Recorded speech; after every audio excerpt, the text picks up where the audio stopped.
was using my Husky compressor the other day.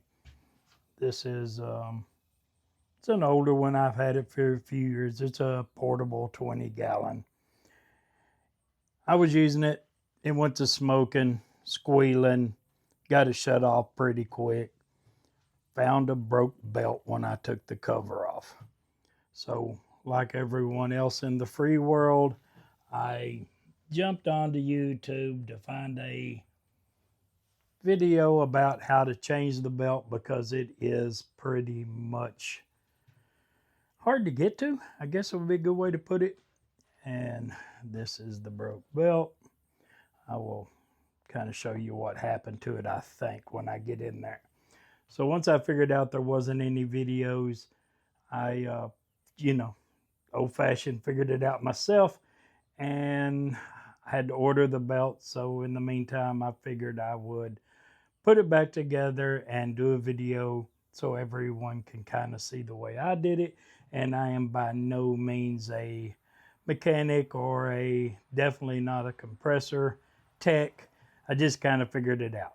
So this worked for me. Hopefully it'll work for y'all also. First thing you do is there are bolts around the case that come out around the outside, and they are a Torx head. They are T15s. There are 7 of these that you have to take out around the outside, and there are 2 on the inside once you get these 7 out. But there are 2, 3. Over here by the cord there are 2, so that's 4.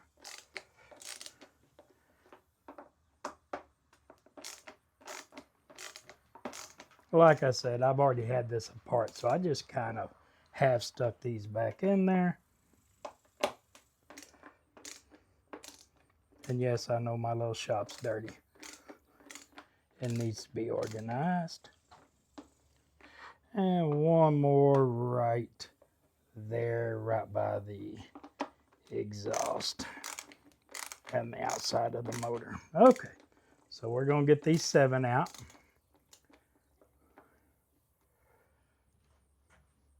Okay, so we got the 7 out from around the edge. There are 2 down in these holes. These are T25s. The other 7 are T15s. These are T25s. I don't know why they changed it. They just trying to be, engineer style, I guess. Make it hard on everybody. But the one thing I can tell you is this old compressor, it lives in a dirt floored detached garage. And, I do some woodworking and things like that. So they were full of sawdust. They were hard to get to. Luckily, I have a smaller compressor that I was able to put a blower tip, and I blew them out, cleaned them up, because I had originally about made my mind up that there was nothing down in these holes, and I just needed some help. But you get those 2 off, 7 around the outside, and it just lifts off. It's pretty easy, actually, once you get in there. Okay, so the belt rides here, and then here's the motor down here. You can see the little grooves on the motor. Motor turns a belt around this, and that's what makes the compressor run, okay? That little belt sits here. As you can see, there's no way to get to it. I looked at it forever trying to figure it out, and there's just no way to get to it. There's the rod and the pistons up in there. Okay, so I was telling you I was going to think I had figured out what probably happened to mine. As I said, this lives out in a dirt floor garage. Got a dirt dauber up in it. I'm assuming came up through that exhaust vent or air vent or whatever that actually is. I guess it's an air vent since there's a fan there. And over here, right there, that dirt dauber nest came up and over the edge, and I guess it got to the belt and broke it. So I'm going to go ahead and take a second now and clean this up really well. As you can see, it's got belt material on it right here. That's where the belt broke and was stuck, and the motor was just spinning it. So it got lots of rubber on it here, and I need to get that dirt dauber nest out of there. So give me a minute. Let's get this cleaned up. Got some cleaning done on it. It can be better. I may try to find some emery cloth and clean it up a little bit more. We'll see. I don't know how perfect it needs to be, but I'd like to get it a little cleaner than what I did. Got the dirt dauber nest busted out of there. But as you can see, it's still riding around in there. I don't want to bust it up and make a mess. And I believe it'll be a lot easier to take it out the other side. Oh, or I can just get it right there. Okay, so got this cleaned up, I think pretty decent. You can do more on it here in a minute, but that just needed to get that done while I was there. Now, you have to take this, I'm assuming it's a fan. There's another vent here shaped like it's going to gather air. This has to come off. It's the only way I can figure out to do it. It's got a Torx head here, standard bolt here. I will show you how I got this bolt off, but they're tight. They are very tight. I was afraid I was going to break things getting this bolt out. So let's get them out. Okay, so what I did was I rotated it where it's up above. This is also a 25 Torx head bit, just like the two screws in the middle. Trying to figure out how to do this and hold this phone for a camera. It's not working out, so I'm going to put y'all down for a second. Remember I told you that this bolt, this nut, was really, really tight. So what I ended up doing was rotating it back to the top, finding a spot through this little flywheel where I could stick a decent sized screwdriver. Then I came in here and pulled down on it pretty good to get it loose that first time. And the main thing I wanted to be careful of was to keep that screwdriver off of that rod, that connecting rod on that piston. So I kind of held it back and up and then pulled on it. Let me see if I can get you a better view here of what I did. But remember, like I said, this one was already busted loose. But yeah, you just hold that screwdriver, try to keep it off of that rod, and then really put some oomph on this and it will come off. Like I said, remember, I'm definitely not a tech. I don't know if that's the proper way to do it, but that's what worked for me, and luckily nothing broke. I was extremely concerned as I did it. But okay, let me get this off and we'll be right back. Okay, so the bolt is out. That's it sitting right there. So what happens when you get that bolt off, all of this will just kind of slide up and out of the way. I never took the rod off of it. I'm sure you probably can. Probably won't hurt a thing as I can see it. But as you can see now, you have room to get the belt on and around this flywheel is what I'm calling it. It may or may not be what it is. But that is the only way I found to get this out of the way and back. I don't know how much pulling or twisting I'd want to do on this rod. Maybe you can pop it off, drop it straight down. I'm not sure. I didn't mess with it. I just knew that gave me enough room. So right there's where I stopped. All right, let's see how it is to put this belt on it. And I will show you the belt. I will put the part number in the description, all of that. It came off of Amazon. It was ridiculously expensive for no more than what it is. And it took me like 10 days to get it, which You know, like I said, I used to live way out in the country, but I'm not that far out. Okay, let's see what this looks like getting this belt on here. Well, it is 5 days later and we are back. The belt I ordered off of Amazon that they said would fit will not. I am going to put a link in the description of the belt that would not fit and would not work, and I will also include the link for the one that I ordered that appears to be the correct one. This one has the original part number on it. It did say in the description that this part number has recently changed, but the bag has the new part number, the belt has the original part number. And to be quite honest, I believe the belts are really close to the same size. The difference is the composition, I guess is a good way to put it. This belt is a lot more pliable.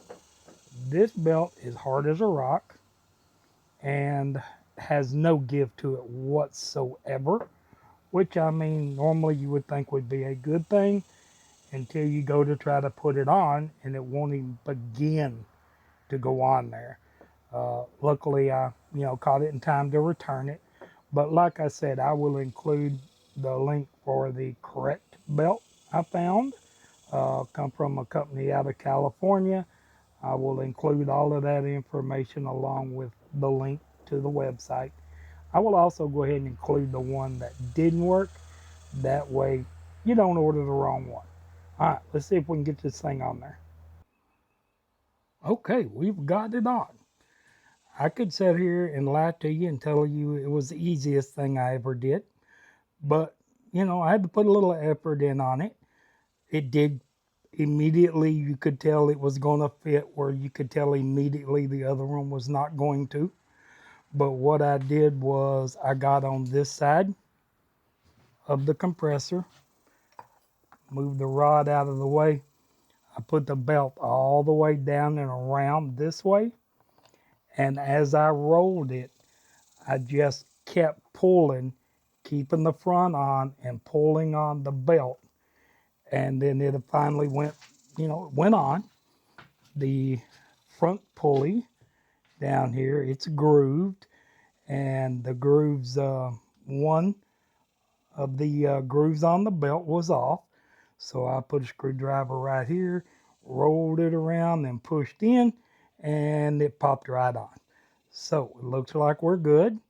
Again, there's the original part number that matches the one that came out of it. Luckily, it still had it on the belt, and it's on there.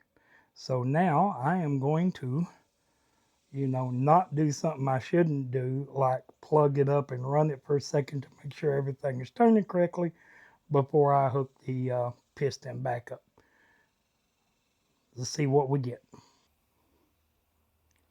So you need to make sure when you're putting this all back together that this bolt that goes through the connecting rod back into this, I'm calling it a flywheel, they have a key that has to slide together. So what I did was I ran the bolt through, I pushed back on the fan and rotated it until it keyed together and then snugged it down. This bolt, this Torx head screw, tightens down to hold this plate back here to make sure that it all stays together and it doesn't slide back and forth, because it does have some adjustment in it. So make sure you get those correct. Getting the case back on it. Man, I got to clean this thing up. It's dirty. Remember, this case is what holds that whole motor down. That's the main reason for these two screws up here in the top, is to hold the case down, which keeps that compressor motor from bouncing around. So, piece of advice, don't do what I did. Don't try to hold the motor down and turn the switch on to check to make sure that your belt is correct, because that thing will bounce out of there almost. So, yeah, it's a classic example of don't do what I did. All right, so let me get this thing all bolted down. It's got the 2 in the middle and then the 7 around the edge. And then we'll check it and make sure we're building pressure. But for the 2 seconds that I was trying to hold the motor in while it was running without the case on it, it appeared to be okay. Okay, so I just did what we did to take it apart, just in reverse. I did the 2 center screws. I got the 7 screws in around the outside. Let's see if this thing runs and builds air pressure. Plug ears. It's going to be loud in here.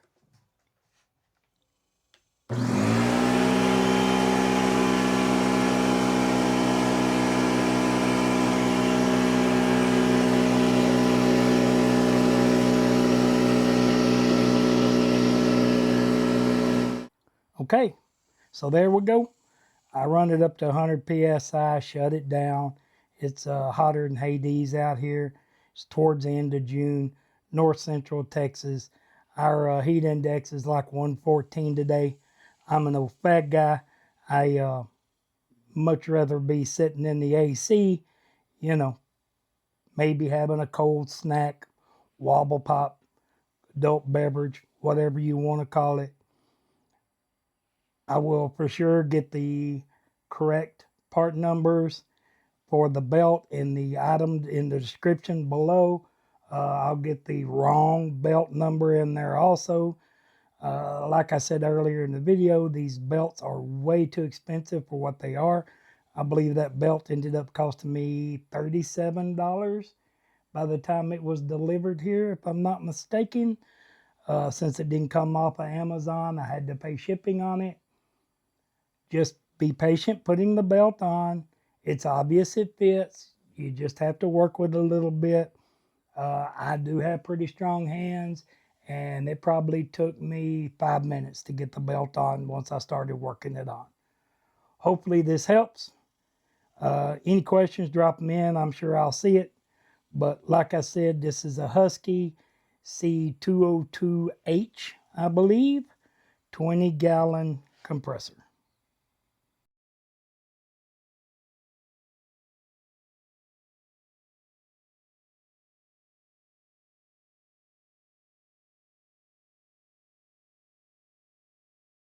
To start it, let's see what happens. Ooh.